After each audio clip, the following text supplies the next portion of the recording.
खारो यमुना जीरो पानी लागे बने खारो खारो यमुना जीरो पानी लागे खाना जो 65 किलोची तलवार वागवतो त्याचं नाव वेसाजी. जो 2000 सैन्याशी एकटा झुंजतो त्याचं नाव बाजी. जो हात तुटला तरी शत्रूशी लढत राहतो त्याचं नाव तानाजी. जो 8 तासात घोडा दिल्लीवरून पुण्याला घेऊन येतो त्याचं नाव संताजी. जो शत्रूच्या छावणीत घुसतो आणि शत्रूच्या छावणीचा कळस कापून आणतो त्याचं नाव धनाजी.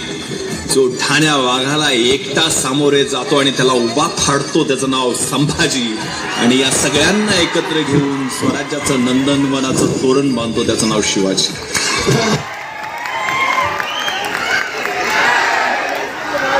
अतिशय